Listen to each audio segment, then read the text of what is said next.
Assalamualaikum. Bertemu lagi bersama Ibu belajar kimia bersama Bu Nur. Hari ini Ibu akan menjelaskan tentang sel elektrokimia. Salah satunya adalah sel volta. Dan terlebih dahulu perhatikan rangkaian sel volta berikut. Terdapat larutan tembaga sulfat dan larutan seng sulfat yang dicelupkan dengan logam yang sama, yaitu logam seng dalam larutan seng sulfat dan logam tembaga dalam larutan tembaga yang dihubungkan dengan rangkaian listrik dan voltmeter serta jembatan garam yang berisi garam inert atau netral yang bertujuan untuk menetralkan muatan listrik atau kelebihan ion berlebih dalam larutan. Logam yang digunakan bertindak sebagai elektroda, yaitu katoda ataupun anoda. Dalam hal ini yang menjadi anoda adalah Zn dengan reaksi Zn ditambah Zn2+ ditambah 2 elektron. Yang elektronnya bergerak mengalir menuju kutub katoda. Sebagai kutub katoda adalah Cu atau logam tembaga. Dengan reaksi reduksi yaitu Cu2+ ditambah 2 elektron menjadi Cu. Dari rangkaian tadi kita dapat menyimpulkan sel volta adalah sebagai berikut. Pada sel volta terjadi perubahan energi kimia jadi energi listrik dan reaksi redoks berlangsung secara spontan. Pada elektroda anoda terjadi reaksi oksidasi dan berkutub negatif. Pada elektroda katoda terjadi reaksi reduksi dan berkutub positif. Arah pergerakan elektron yaitu dari kutub negatif atau anoda ke kutub positif atau katoda. Dan dalam sel volta dilengkapi dengan jembatan garam yang berisi garam inert atau netral yang bertujuan untuk menetralkan muatan listrik. Pada sel volta, reaksi redoks dapat berlangsung secara spontan. Secara teoritis, untuk mengetahui reaksi tersebut spontan dapat dilakukan dengan dua cara. Yang pertama dengan menggunakan data potensial sel reduksi standar. Yang kedua menggunakan deret volta.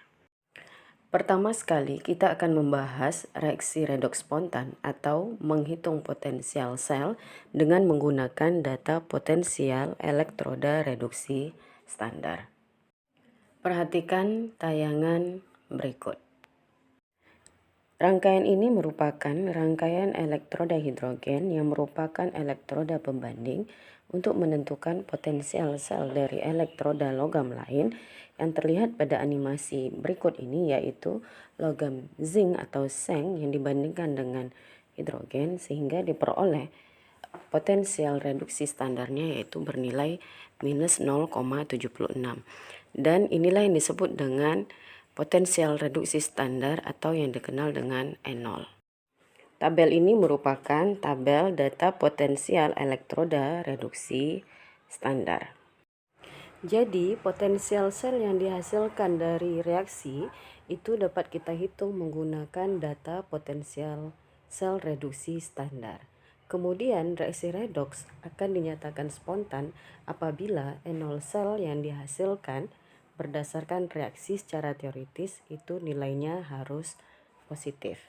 Sehingga potensial sel reaksi secara teoritis dapat dihitung menggunakan persamaan, yaitu E0 dari reaksi reduksi dikurangi dengan E0 dari reaksi oksidasi, atau karena kita menginginkan hasil E0 selnya adalah positif, tentu dari E0 yang lebih besar dikurangi dengan E0 yang lebih kecil.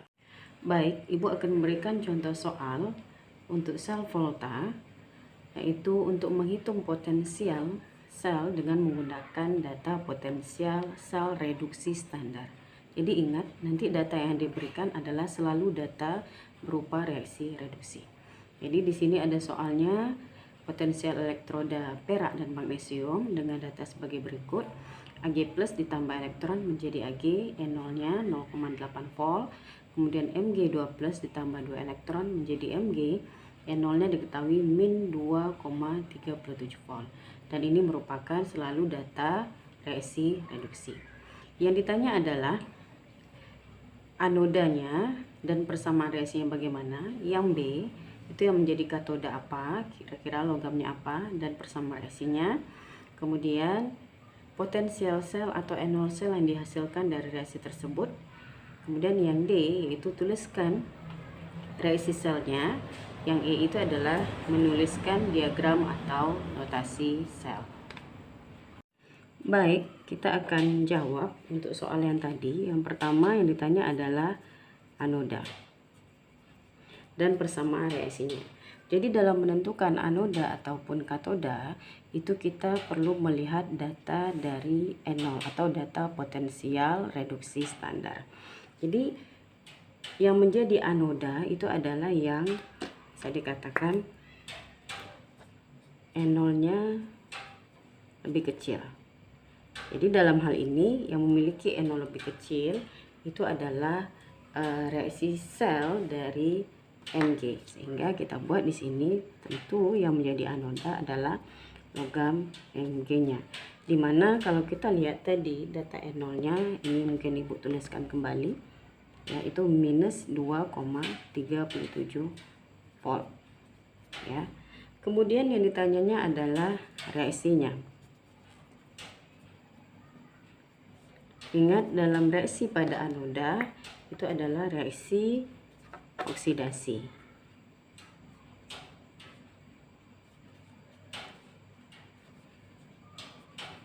Oke.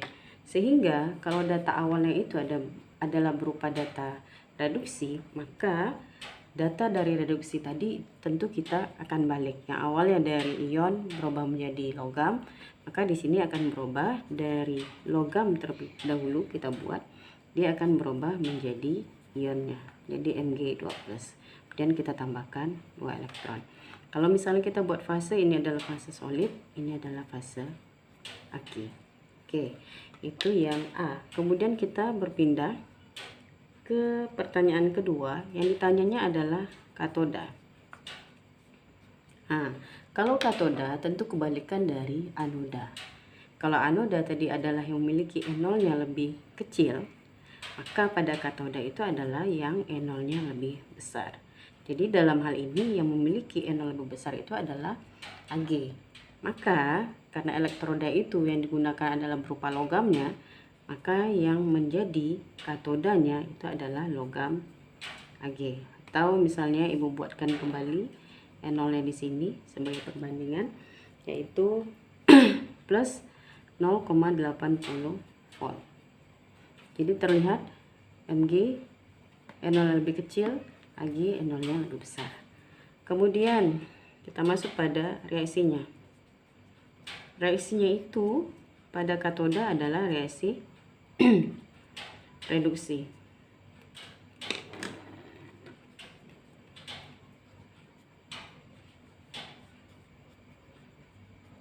Maka data awal tadi yang berupa data reaksi reduksi tentu kita tidak akan rubah. Sehingga langsung kita buat Ag plus tambah elektron menjadi Ag. Ini kalau kita buat fase, ini adalah aki, yang ini adalah solid. Kemudian kita berpindah dulu mungkin ke bagian yang C, yaitu yang ditanyanya adalah potensial sel yang dihasilkan, tentu N0 sel. Kita ingat kembali persamaan reaksi dari N0 sel itu adalah N0 dari reduksi dikurangi dengan N0 oksidasi. Atau mungkin Ibu menyebutkan bahwa karena kita ingin mendapatkan hasilnya positif, yaitu reaksi redoksnya spontan, maka kita akan buat di sini sama ya, N0 yang lebih besar dikurangi dengan N0 yang lebih kecil sehingga hasilnya positif.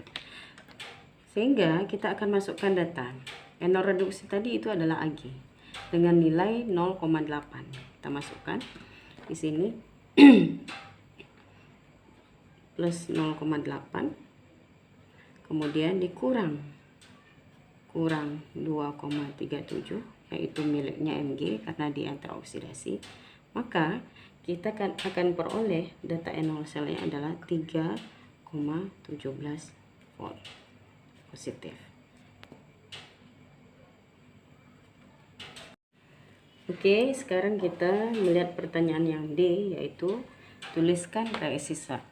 Jadi kalau tuliskan reaksi sel ini mungkin kita mengacu kepada jawaban yang A dengan B, yaitu di sini ada reaksi-reaksi. Reaksi-reaksi ini yang kita pindahkan terlebih dahulu sehingga nanti kita akan memperoleh reaksi sel akhirnya. Oke. Kita akan buat, mungkin di sini ada Mg menjadi Mg2+. Jadi reaksi yang tadi kita pindahkan ke sini, kemudian ada Ag plus tambah elektron menjadi Ag. Dan ingat, dalam reaksi redoks itu kita harus samakan elektronnya. Maka karena di sini ada 2 elektron yang dilepaskan, sedangkan di sini elektron diterima 1, maka yang di atas kita kali 1 untuk Mg, yang di bawah kita kali 2 supaya elektronnya sama. Jadi kita turunkan ya, ini elektronnya kita coret, kemudian reaksi selnya kita turunkan. Dan ingat, kalau yang dikali 2 dikalikan 2, yang sebelah kiri, sebelah kiri, sebelah kanan, sebelah kanan. Kita turunkan Mg ditambah Ag yang dikali 2, berarti 2 Ag plus menjadi Mg2 plus tambah 2 Ag. Kemudian karena ini adalah reaksi sel, maka kita perlu tambahkan N0 sel yang sudah kita peroleh tadi. Jadi dari jawaban sebelumnya N0 selnya itu adalah 3,17, maka kita buat di sini N0 selnya 3,17 volt. Nah, sehingga seperti inilah kira-kira reaksi selnya. Kemudian kita berpindah ke pertanyaan yang E, yaitu notasi sel atau diagram selnya. Dalam menuliskan notasi sel atau diagram sel itu, yang kita tuliskan adalah anoda terlebih dahulu, atau mungkin reaksi oksidasi terlebih dahulu, baru kemudian kita tuliskan reaksi reduksinya atau pada katodanya. Dan kembali mengacu pada reaksi sel, yang mengalami reaksi oksidasi itu adalah Mg, sedangkan yang mengalami reaksi reduksi itu adalah Ag, maka yang kita tuliskan terlebih dahulu adalah Mg-nya. Jadi kita buat Mg berubah menjadi Mg2+, sama seperti itu. Mg ini kita garis 1, artinya dia akan berubah menjadi Mg2+. Kemudian kita buat di sini ada garis 2, ini menunjukkan jembatan garam, karena jembatan garam itu adalah yang menjadi penghubung di dalam sel volta ya. Kemudian kita tuliskan lagi yang reaksi reduksinya itu adalah Ag plus seperti ini ya, menjadi Ag. Dan ini mungkin bisa kita tambahkan dengan N0 sel sama dengan 3,17 volt. Jadi kira-kira seperti inilah notasi sel atau diagram selnya. Oke, ini sekarang adalah contoh soal yang kedua. Jadi di sini berupa data notasi atau diagram sel yang diberikan. Ada Mg dengan Cu, jadi Mg yang teroksidasi, kemudian Cu yang tereduksi, N0 yang diketahui 2,71 volt. Kemudian Zn, data kedua yang diketahui, Zn teroksidasi, Cu tereduksi, N0 nya adalah 1,1 volt. Ini adalah data notasi sel atau diagram sel. Yang ditanya adalah tentukan potensial sel dari data yang sudah diketahui. Jadi kalau seperti ini kita perhatikan ya, kita perhatikan apa yang menjadi pertanyaan, atau mungkin diagram selnya seperti apa yang menjadi pertanyaan. Perhatikan Mg di sebelah kiri, dari data juga sebelah kiri, kemudian Zn itu di sebelah kanan ya, namun dari data itu adalah di sebelah kiri. Artinya dari data soal ini akan ada yang kita balik ya, karena Mg tadi posisinya tetap sama-sama sebelah kiri, sedangkan Zn ya ini berbeda seharusnya yang ditanya adalah sebelah kanan, namun dari soalnya diketahui sebelah kiri, maka untuk data pertama, data kedua itu akan kita balik. Oke, kita akan jawab di sini. Mungkin Ibu tuliskan kembali ya, reaksi selnya atau notasi selnya. Mg menjadi Mg2+, kemudian Cu2+ menjadi Cu. Ini reaksinya tetap karena kita ingin Mg nya sebelah kiri. E0 nya adalah plus 2,71 volt. Kemudian untuk data kedua tadi kita menginginkan Zn nya sebelah kanan ya, sedangkan dari soal itu Zn nya di sebelah kiri, atau di sini mengalami reaksi oksidasi, sedangkan yang diminta adalah reaksi reduksi. Berarti kita balik, sehingga Cu nya kita posisikan ya, yang mengalami reaksi oksidasi kita tulis Cu menjadi Cu2+, tentu di sini Zn2+ menjadi Zn atau mengalami reaksi reduksinya. Oke, E0 nya ya, kalau seandainya reaksinya dibalik maka E0 nya juga berubah tanda. Kita buat di sini min 1,1 volt. Nah, kalau seperti ini, mana yang sama kemudian juga dia berbeda letak, bisa kita coret. Kita coret Cu nya yang sama, ini bisa kita coret sehingga kita turunkan Mg menjadi Mg2+, kemudian jembatan garam ya akan berubah menjadi Zn2+ menjadi Zn. N0 nya kita tinggal jumlahkan ya, atau kita tinggal selisihkan saja, sehingga kita akan peroleh di sini adalah angkanya ini 1, 6, kemudian 1 ya. Kita akan peroleh E0 selnya itu adalah 1,61 volt. Jadi kira-kira seperti ini penyelesaian contoh soal yang kedua. Oke, seperti biasa ini ada latihan soal yang Ibu titipkan. Selamat mengerjakan dan mudah-mudahan Ananda semua bisa memahaminya.